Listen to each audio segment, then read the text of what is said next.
साथी पहुंचे थे और उम्मीद है कि आगे भी पहुंचेंगे, क्योंकि भाई आप हमारे लिए नहीं अपने लिए आ रहे हो, जो भी आएगा। नहीं तो भैया ये चुनावी माहौल है, ये 3 महीने नेता आपके दरवाजे पे आते हैं, हाथ जोड़ते हैं, पैर पकड़ते हैं, उसके बाद 4 साल 9 महीने आप उनके हाथ जोड़ते हो, पैर पकड़ते हो। तो वो 3 महीने का जो गोल्डन पीरियड है वो ये है।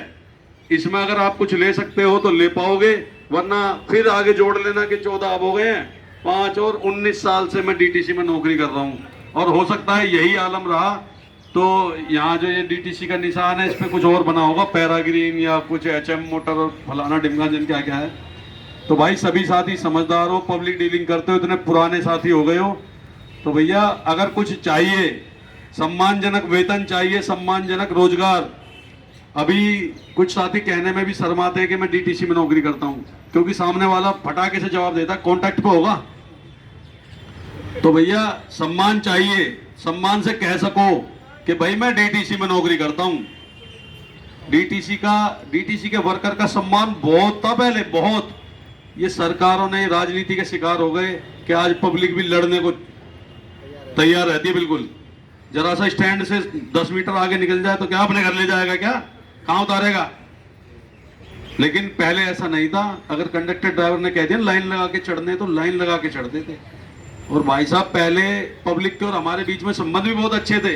दीपावली पे गिफ्ट दे के जाया करती थी सवारियां, जिसको पुराने होंगे लड्डा के टाइम के उन्हें पता भी होगा। और जब इंटर स्टेट चलती थी भाई साहब, दूसरे स्टेट वाले डिपो में अंदर है, रेस्ट रूम में बैठो भाई साहब, और जिस गाड़ी में बैठ के चले जाते थे ना तो होटल पे भी खाना खिलवाते थे कि भाई डीटीसी का स्टाफ है।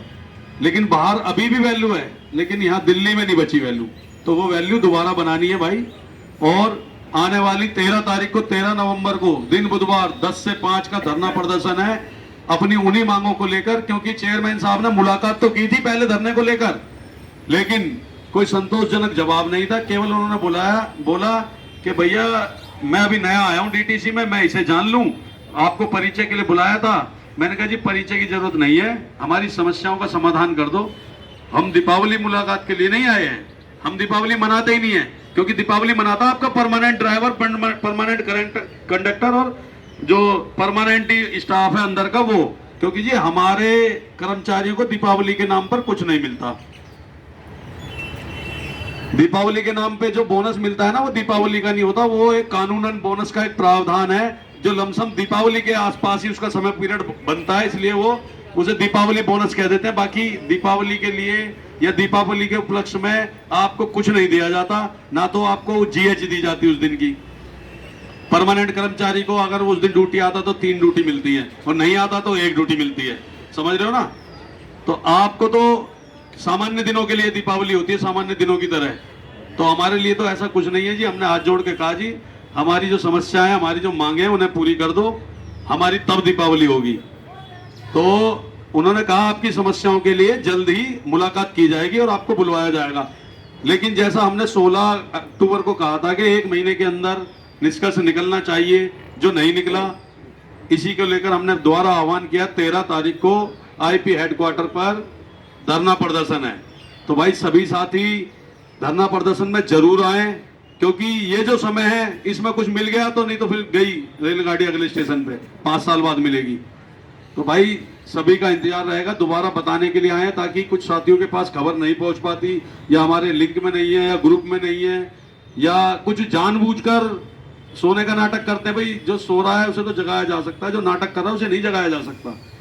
तो कई साथी ऐसे होते हैं कि भाई हमें तो पता नहीं लगा। तो हम स्पेशल, क्योंकि मात्र 2 दिन बीच में है, कोशिश करेंगे ज्यादा से ज्यादा डिपो पर गेट मीटिंग कर सकें। तो इसी गेट मीटिंग के लिए आए थे। और साथियों, जो भी साथी यहाँ पर खड़े हो या मेरी आवाज सुन रहे हो, ट्विटर जो ना चलाता हो तो भैया ट्विटर डाउनलोड कर लो। ट्विटर एक ऐसी पावर है कि आज की डेट में ऐसा कोई मंत्री नहीं है जो डीटीसी का नाम नहीं जानता, ऐसा कोई अधिकारी नहीं है जो डीटीसी का नाम नहीं जानता। और ट्विटर की इतनी बड़ी पावर है, कैबिनेट मिनिस्टर जो सेंट्रल गवर्नमेंट में है वो आपकी आवाज उठाने के लिए, हमसे मुलाकात करने के लिए लगातार बुला रहे हैं। लेकिन हमने कहा जी 13 तारीख के बाद मिलेंगे, क्योंकि हमारा धरना प्रदर्शन है। तो जो कैबिनेट मिनिस्टर आपकी आवाज उठाना चाह रहा है वो हमसे नहीं मिला, ना हमें जानता, लेकिन हमारे ट्विटर हैंडल को जानता है और डीटीसी का शब्द जानता है। तो इसलिए तो सभी साथियों को मैं कहना चाहूंगा ट्विटर पर एक्टिव हो जाओ भाई, कुछ नहीं करना होता, केवल लाइक रिट्वीट रिपोस्ट करना है। वो आप कहीं भी बैठे हुए गाड़ी में टिकट देने के बाद फ्री बैठे हो या स्टैंड पे चाय पी रहे हो, जहां और भी साथी खड़े हैं वहां पूछो भाई क्या चल रहा है, ये हाँ लाइक रिपोस्ट करो। वो लाइक रिपोस्ट पूरे वर्ल्ड में जाता है। ट्विटर एक इतना बड़ा माध्यम है, एक्स बोलते हैं आजकल आज की डेट में उसे, एक्स। तो भैया एक्स को डाउनलोड कर लो और उस पर अपनी आईडी, अपनी जो प्रोफाइल फोटो लगाओगे उस पर डीटीसी का लोगो लगा दो, बस आपकी आवाज बुलंद है, सब जगह पहुंचेगी। और आज ट्विटर पर डीटीसी कर्मचारी एकता यूनियन का जो ट्विटर हैंडल है वो बहुत ऊंचे लेवल पे चल रहा है। आपकी डिमांड को उठाने के लिए अच्छे अच्छे मंत्री तैयार हैं, बुला रहे हैं। तो ये आपकी एकता की पावर है, वो एकता ट्विटर पे भी दिखाओ और एकता आईपी हेडक्वार्टर पे दिखानी है, क्योंकि वहां जितनी भीड़ होगी हमारे अधिकारियों को पता लगेगा, हमारे मंत्रियों को पता लगेगा कि हाँ इतने लोग परेशान हैं, शोषित हैं, इनके साथ गलत हो रहा है। और बड़ी विडंबना की बात है कि 14 साल हो गए, 15 साल हो गए, लेकिन उन्हें फ्री में लेबर मिल रही है और हमारे कर्मचारी भी सोए हुए हैं, कुछ कहते ही नहीं है। भैया जब तक रोते नहीं है माँ भी दूध नहीं पिलाती, वो सोचती है कि बच्चे खेल रहे हैं, रो नहीं रहे। जब रो रहा होता है तो माँ भी दूध पिलाती है कि भूखा है। तो भैया रोना स्टार्ट करो, तभी कुछ मिल पाएगा।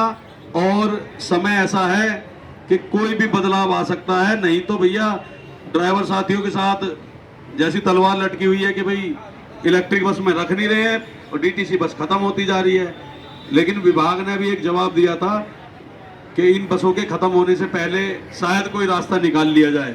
तो अभी शायद वाली बात है, उस शायद को कन्फर्म करना है, हमारा ही ड्राइवर रहेगा वहां।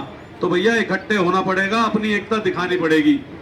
ज्यादा समय नहीं लेते हुए भाई मैं यही कहूंगा कि भाई सभी साथी पहुंचे और दिल से पहुंचे, क्योंकि आपको अपना और अपने बच्चों का भविष्य बनाना है। भाई यूनियन आपके लिए तत्पर खड़ी है, तैयार खड़ी है, हम लड़ रहे हैं। कोर्ट में 16 दिसंबर को भी तारीख है, कोर्ट का रास्ता, जब आचार संहिता लग जाएगी तो कोर्ट में चैलेंज है। नहीं, जब तक रोड पर भी अपनी भीड़ दिखानी होगी। और भैया जब इकट्ठी होगी भीड़ तभी कोई हमें नोटिस करेगा, तभी कोई हमारी बात सुनेगा। और आपकी पिछली भीड़ से ये मान लो कि आज से पहले चेयरमैन ने बुलाया नहीं है मिलने के लिए, लेकिन आपकी पिछली बार भीड़ देखकर चेयरमैन ने सबसे पहले हमें बुलाया मिलने के लिए। लेकिन दुर्भाग्य यही है कि हमारी समस्याओं पे बात नहीं हुई, बोला कि दोबारा बुलाएंगे। अब दोबारा तो वो पता नहीं कब बुलाएंगे, लेकिन हमको अपना काम करते रहना है। तो 13 तारीख को भैया धरना प्रदर्शन है, और अगर उस दिन कुछ निष्कर्ष निकलता है तो ठीक, नहीं तो आने वाले दिनों में जो भी और कुछ हो सकता है, पता सबको है। मैं कहना नहीं चाहता कि क्या हो सकता है, हड़ताल, चक्का जाम, रैली। अपनी बात हमें, अपने जो काम है ना, जो अपना विरोध है वो लगातार दर्ज करवाना है, तभी कुछ हो सकता है। तो साथियों यही कहने आपके डिपो पर आए थे, और जो इन साथियों को लेट हो रहा हो, जिनकी गाड़ी निकल रही हो, वो जा सकते हैं। भाई आपका बहुत बहुत धन्यवाद, आपने हमारी बात सुनी। लेकिन इस बात को अपनी बात समझकर अपने मन में उतार लो कि भैया हमें आना है 13 तारीख को। तो भाई इसी बात के साथ धन्यवाद, राम राम भाइयों। क्या कर भाई, और भाइयों जा सकते हो अपनी ड्यूटी में, बहुत बहुत धन्यवाद।